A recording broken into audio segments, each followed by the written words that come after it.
નમસ્કાર અને સ્વાગત છે. આજે આપણે એક બહુ જ અગત્યના વિષય પર વાત કરવાના છીએ, માનવ અધિકાર. આપણી પાસે જે મટીરિયલ છે એના આધારે આપણે આ કોન્સેપ્ટને, એની આખી ગ્લોબલ સફરને અને ખાસ તો ભારતમાં એનું શું પ્રતિબિંબ છે એ સમજવાની કોશિશ કરીશું. તો શરૂઆત કરીએ એકદમ બેઝિક સવાલથી. આ માનવ અધિકાર એટલે શું? એમ કે એનો મૂળ વિચાર શું છે? વિચાર બહુ સિમ્પલ છે પણ બહુ પાવરફુલ છે. દરેક માણસ ફક્ત એટલા માટે કે એ માણસ છે એને જન્મથી જ અમુક હક મળે છે. આ હક કોઈ છીનવી ના શકે, કોઈ આપી ના શકે. એ બસ હોય છે. અને એ કોઈ દેશ કે કલ્ચર પર આધારિત નથી. એ યુનિવર્સલ છે, બધા માટે સરખા. બરાબર. અને આ વિચાર કે આજકાલનો નથી, નહીં? એનો ઇતિહાસ તો ઘણો જૂનો છે. હા, બિલકુલ. એની જડો તો છેક એમ કે મેગ્ના કાર્ટામાં દેખાય છે. પછી જ્ઞાનયુગમાં કુદરતી અધિકારોની વાત આવી. પણ જે આ આધુનિક માનવ અધિકારની ચળવળ છે ને, એને ખરી ગતિ તો 20મી સદીમાં મળી. ખાસ કરીને પેલા 2 ભયાનક વિશ્વયુદ્ધો પછી. હા, એ અત્યાચારો પછી દુનિયાને લાગ્યું હશે કે આવું ફરી ના થવું જોઈએ. ચોક્કસ. અને ત્યાં જ 1945માં સંયુક્ત રાષ્ટ્ર યુએનનું ચાર્ટર આવ્યું. આ એક મોટો ટર્નિંગ પોઈન્ટ હતો. પહેલા કેવું હતું કે સ્ટેટ સોવરેનિટી એટલે કે રાજ્ય સાર્વભૌમત્વનો સિદ્ધાંત મુખ્ય હતો. મતલબ કોઈ દેશ એના નાગરિકો સાથે શું કરે છે એ એનો અંદરનો મામલો. પણ યુએન ચાર્ટરે આ બદલ્યું. એણે કહ્યું કે ના, આંતરરાષ્ટ્રીય સમુદાયને પણ આમાં કાયદેસરની ચિંતા છે. ઓહ, એટલે બીજા દેશો પણ ધ્યાન રાખી શકે? હા, ચાર્ટરની પ્રસ્તાવનામાં જ લખ્યું છે, મૂળભૂત માનવ અધિકારોમાં માનવ વ્યક્તિની ગરિમા અને મૂલ્યમાં અમારો વિશ્વાસ છે. અને યુએનને કામ સોંપાયું કે જાતિ, લિંગ, ભાષા, ધર્મ આવા કોઈ ભેદભાવ વગર બધાના માનવ અધિકારોનું રક્ષણ કરવું અને એને પ્રોત્સાહન આપવું. આ બહુ મોટી વાત હતી. એટલે યુએન આખી મૂવમેન્ટના સેન્ટરમાં આવ્યું. પણ આટલી મોટી જવાબદારી એ નિભાવે કેવી રીતે? યુએનમાં કોણ આ કામ સંભાળે છે? યુએનના ઘણા અંગો છે, પણ માનવ અધિકાર માટે 2-3 મુખ્ય છે. એક તો છે માનવ અધિકાર પરિષદ, હ્યુમન રાઇટ્સ કાઉન્સિલ. એ 2006માં બની, જૂના કમિશનની જગ્યાએ. આ દેશો વચ્ચે ચર્ચા અને દેખરેખ માટેનું મેઇન પ્લેટફોર્મ છે. અને બીજું? અને બીજું, જે બહુ જ ઇમ્પોર્ટન્ટ છે, એ છે OHCHR, એટલે કે માનવ અધિકારો માટે યુએન હાઈ કમિશનરનું કાર્યાલય. આ યુએનના ચીફ ઓફિસર છે, જે દુનિયાભરમાં માનવ અધિકાર માટે અવાજ ઉઠાવે છે, દેશોને ટેકનિકલ મદદ કરે છે, બધું કોઓર્ડિનેટ કરે છે. અલબત્ત, જનરલ એસેમ્બલી ઠરાવ પસાર કરે, સિક્યોરિટી કાઉન્સિલ પણ ક્યારેક એક્શન લે, પણ ડે ટુ ડે કામ આ લોકો સંભાળે છે. સમજાયું. હવે એ ડોક્યુમેન્ટ પર આવીએ જેનું નામ બધાએ સાંભળ્યું છે, UDHR, માનવ અધિકારોની સાર્વત્રિક ઘોષણા. આની પાછળ શું સ્ટોરી છે? કેમ આટલું ફેમસ થયું? UDHRની સ્ટોરી ખરેખર જાણવા જેવી છે. પેલું બીજું વિશ્વયુદ્ધ પત્યું ને, એની ભયાનકતા જોઈને બધાને થયું કે બસ હવે આવું નહીં. ભવિષ્યમાં આવા અત્યાચાર રોકવા માટે એલેનોર રૂઝવેલ્ટના લીડરશિપ નીચે એક કમિટી બની. એમણે ભેગા મળીને એવા બેઝિક હકોની લિસ્ટ બનાવી જે દરેક માણસને મળવા જ જોઈએ. આ લિસ્ટ એટલે UDHR. 10 ડિસેમ્બર 1948ના રોજ યુએન જનરલ એસેમ્બલીએ એને અપનાવી. એટલે જ આપણે 10 ડિસેમ્બરે હ્યુમન રાઇટ્સ ડે મનાવીએ છીએ. અને એમાં શું છે? મતલબ કેવા અધિકારોની વાત છે?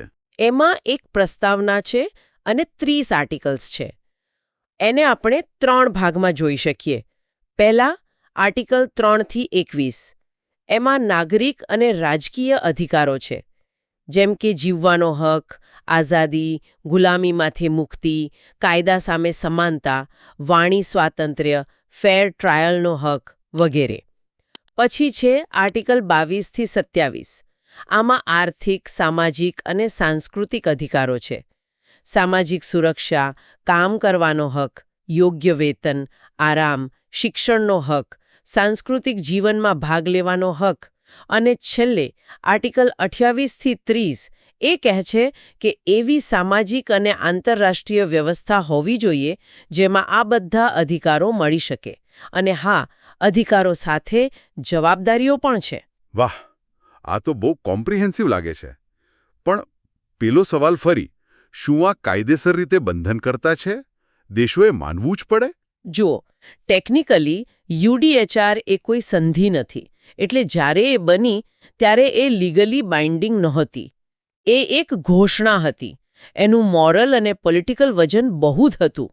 પણ પછી થયું એવું કે એના સિદ્ધાંતો એટલા બધા સ્વીકારાયા, એટલા બધા દેશોના બંધારણમાં અને કાયદામાં એ ઉતર્યા કે આજે મોટાભાગના એક્સપર્ટ્સ એને કસ્ટમરી ઇન્ટરનેશનલ લો એટલે કે પ્રચલિત આંતરરાષ્ટ્રીય કાયદાનો ભાગ માને છે. ઓહ, એટલે સહી ના કરી હોય તો પણ લાગુ પડે? એ કેવી રીતે? હા, કારણ કે અમુક નિયમો એટલા મૂળભૂત અને યુનિવર્સલી એક્સેપ્ટેડ બની જાય છે કે બધા માટે બંધન કરતા ગણાય, ભલે કોઈ ફોર્મલ ટ્રીટી ના હોય. જેમ સમાજમાં અમુક વણલખ્યા નિયમો હોય છે ને, એવું જ આંતરરાષ્ટ્રીય સ્તરે. એટલે યુડીએચઆર ભલે શરૂઆતમાં ઘોષણા હતી, આજે એ આંતરરાષ્ટ્રીય માનવ અધિકાર કાયદાનો પાયો છે. હા, ખરેખર રસપ્રદ છે. એક ઘોષણા આટલી શક્તિશાળી બની ગઈ તો યુડીએચઆરે પાયો નાખ્યો, પણ પછી એના પરથી કાયદેસર બંધન કરતા કરારો પણ થયા હશે ને? બરાબર. યુડીએચઆરના આદર્શોને નક્કર કાયદાનું રૂપ આપવા માટે 1966માં 2 મુખ્ય આંતરરાષ્ટ્રીય કન્વેન્સ એટલે કે કરારો થયા, જે 1976થી અમલમાં આવ્યા. આ બંને બહુ જ ઇમ્પોર્ટન્ટ છે. પહેલો છે ICCPR, નાગરિક અને રાજકીય અધિકારો પર આંતરરાષ્ટ્રીય કરાર. ICCPR? હા, આ એવા હક પર ફોકસ કરે છે જ્યાં રાજ્યે દખલ ના કરવી જોઈએ. જેમ કે ખોટી રીતે કોઈને પકડવો નહીં, બોલવાની આઝાદી આપવી, ભેદભાવ ના કરવો. આને આપણે નેગેટિવ જવાબદારી કહી શકીએ. મતલબ રાજ્ય આમ ના કરવું. ઓકે, રાજ્ય દૂર રહેવાનું. અને બીજો છે ICSCR, આર્થિક, સામાજિક અને સાંસ્કૃતિક અધિકારો પર આંતરરાષ્ટ્રીય કરાર. આ એવા હક પર ફોકસ કરે છે જ્યાં રાજ્ય એક્ટિવલી કંઈક કરવું પડે, સંસાધનો આપવા પડે, જેમ કે કામનો અધિકાર, હેલ્થકેર, શિક્ષણ, સારું જીવન ધોરણ. આ પોઝિટિવ જવાબદારી છે. રાજ્યે આમ કરવું. નેગેટિવ અને પોઝિટિવ, આ ભેદ બહુ ક્લિયર કરે છે વાતને. બરાબર. અને હા, આ બંને કરારો સાથે ઓપ્શનલ પ્રોટોકોલ પણ છે, જેનાથી લોકો ઇન્ટરનેશનલ લેવલે ફરિયાદ કરી શકે. અને ICCPRનો એક પ્રોટોકોલ મૃત્યુદંડ નાબૂદી માટે પણ છે. એટલે વૈશ્વિક સ્તરે તો આખી સિસ્ટમ છે. પણ તમે પહેલાં કહ્યું એમ દરેક પ્રદેશ અલગ હોય છે. તો શું રિજનલ લેવલ પર પણ આવી કોઈ વ્યવસ્થા છે? ચોક્કસ. ગ્લોબલ સિસ્ટમની સાથે સાથે અલગ અલગ રિજને પોતાની જરૂરિયાત મુજબ પોતાના મિકેનિઝમ બનાવ્યા છે. અને અહીં બહુ મોટો તફાવત જોવા મળે છે. જેમ કે યુરોપમાં જુઓ, એમની પાસે 1950ની European Convention on Human Rights ECHR છે. એ બાઇન્ડિંગ છે અને એના અમલ માટે એમની પોતાની કોર્ટ છે, European court of human rights. એના ચુકાદા સભ્ય દેશોએ માનવા જ પડે. કોઈ નાગરિક સીધો ત્યાં જઈ શકે. બહુ સ્ટ્રોંગ સિસ્ટમ છે. વાહ. અને બીજા પ્રદેશોમાં? America, Africa? અમેરિકા ખંડમાં પણ એમની અમેરિકન કન્વેન્શન છે અને કમિશન અને કોર્ટ પણ છે. આફ્રિકાનું આફ્રિકન ચાર્ટર થોડું યુનિક છે. એ વ્યક્તિગત હકની સાથે લોકોના હક, પીપલ્સ રાઇટ્સની પણ વાત કરે છે. જેમ કે સ્વનિર્ધારણ, વિકાસનો હક. એમની પણ કમિશન અને કોર્ટ છે. અને એશિયા, આપણો પ્રદેશ. હા, હવે એશિયાની વાત કરીએ તો અહીં સ્થિતિ જુદી છે. યુરોપ, અમેરિકા કે આફ્રિકા જેવી કોઈ એક આખા એશિયા માટેની કોમ્પ્રેહેન્સિવ હ્યુમન રાઇટ્સ ટ્રીટી કે કોઈ મજબૂત રિજનલ સિસ્ટમ નથી. એમ? કેમ એવું? કારણો ઘણા છે. એક તો એશિયામાં ડાયવર્સિટી બહુ છે. Cultural, political, economic. બીજું, ઘણા દેશો નેશનલ સોવરન્ટી પર બહુ ભાર મૂકે છે. એમને બહારની દખલગીરી ગમતી નથી. એટલે અહીં હકોનું રક્ષણ મોટે ભાગે દેશના પોતાના કાયદાઓથી થાય છે અથવા તો નાની સબ રિજનલ એગ્રીમેન્ટ્સથી, જેમ કે આસિયાનમાં છે. પણ કોઈ ઓવરઓલ મિકેનિઝમ નથી. આ ખરેખર વિચારવા જેવું છે. યુનિવર્સલ આઈડિયા, પણ એનો અમલ કેટલો લોકલ કોન્ટેક્સ્ટ પર આધાર રાખે છે. ચાલો હવે આપણા દેશ પર ફોકસ કરીએ. ભારત. અહીં માનવ અધિકારની વાત ક્યાંથી શરૂ થઈ? ભારતમાં માનવ અધિકારનો વિચાર કંઈ બહારથી નથી આવ્યો. એના મૂળ તો આપણી આઝાદીની લડતમાં જ છે. અંગ્રેજોના રાજમાં જે અન્યાય ભેદભાવ અત્યાચાર થયા એની સામે લડતા લડતા જ ગરિમા અને હકની વાત મજબૂત બની. ગાંધીજી, નહેરુ, આંબેડકર બધા નેતાઓએ આ જ મૂલ્યો માટે લડત આપી. એટલે જ્યારે દેશ આઝાદ થયો અને આપણું બંધારણ બન્યું ત્યારે આ બધા વિચારો એનો મુખ્ય આધાર બન્યા. આપણા બંધારણ ઘડવૈયાઓએ દુનિયાભરમાંથી પ્રેરણા લીધી પણ એને ભારતીય પરિસ્થિતિમાં ઢાળી. તમે બંધારણના આમુખની વાત કરી હતી શરૂઆતમાં. એ જ બંધારણની આખી ફિલોસોફીનો નિચોડ છે. ચોક્કસપણે આમુખ એ બંધારણનો આત્મા છે એમ કહી શકાય.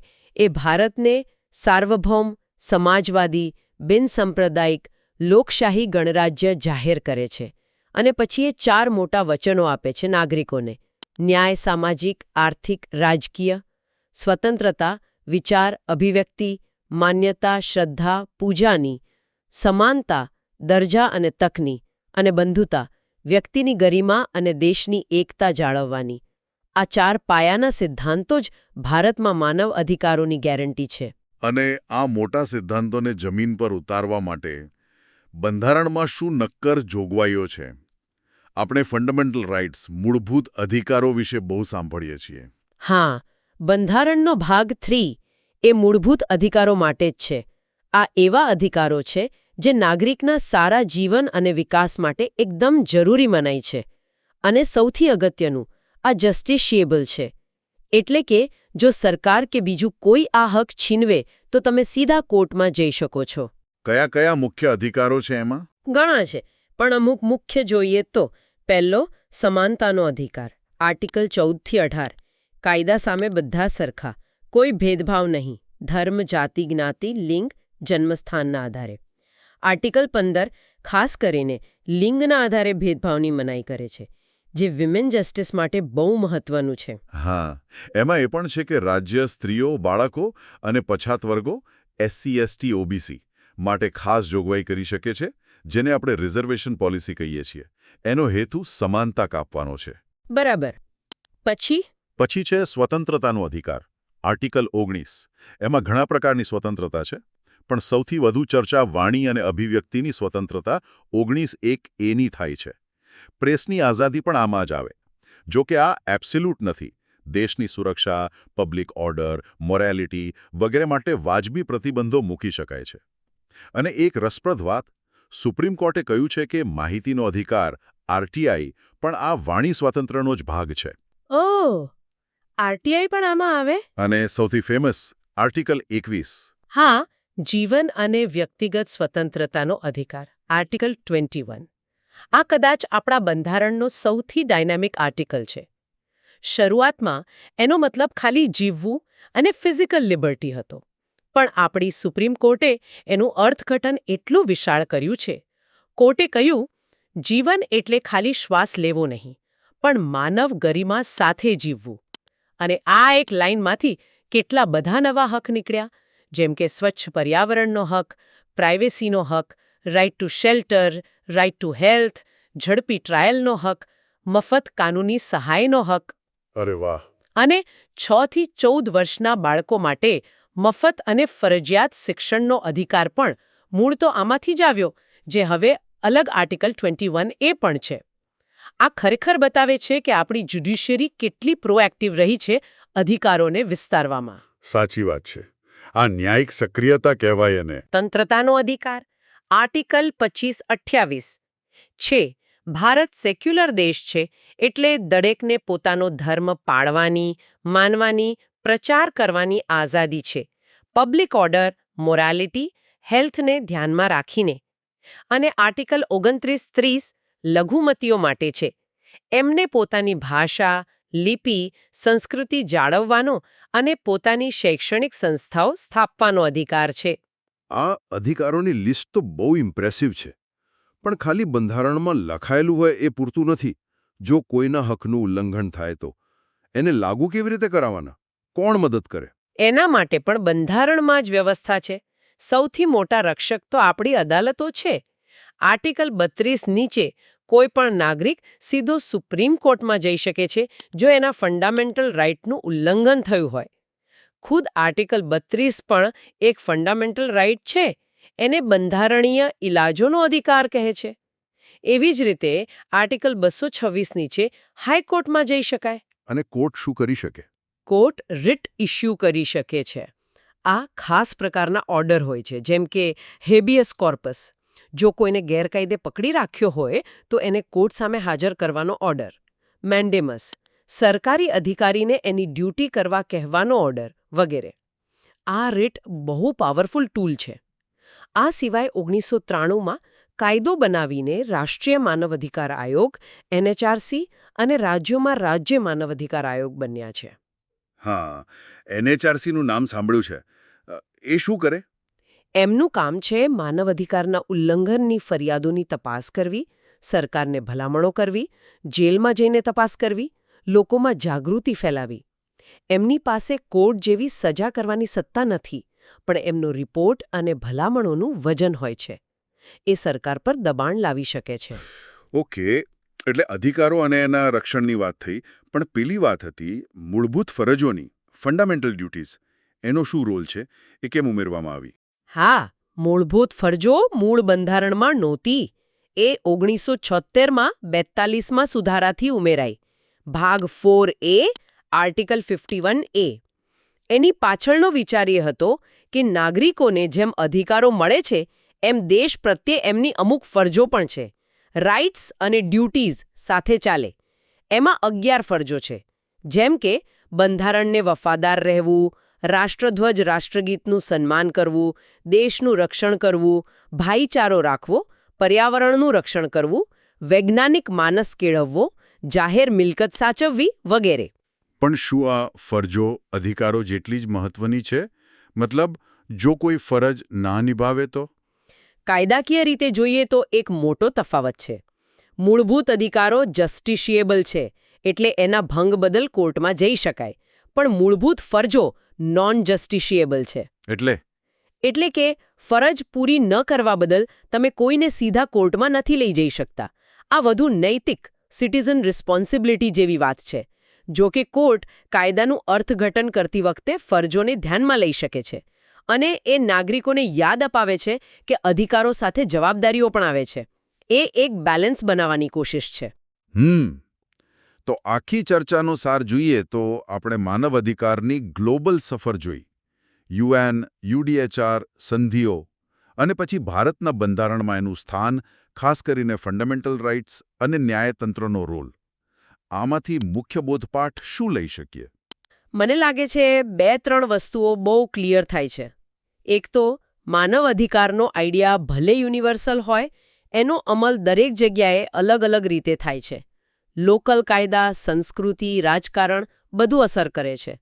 આપણે યુરોપ અને એશિયાનું ઉદાહરણ જોયું. બીજું, આ અધિકારો કોઈ સ્ટેટિક વસ્તુ નથી. એ સતત વિકસતા રહે છે. સમાજ જેમ બદલાય એમ એની સમજ પણ બદલાય. ભારતમાં આર્ટિકલ 21નું વિસ્તરણ એનું બેસ્ટ ઉદાહરણ છે. અને ત્રીજું, કાયદા અને સંસ્થાઓ હોવા જરૂરી છે, પણ છેવટે તો માનવ અધિકારોનું રક્ષણ લોકોની જાગૃતિ અને સરકારની નિયત પર જ આધાર રાખે છે. બરાબર. અને શ્રોતાઓ માટે એક છેલ્લો વિચાર મૂકીએ.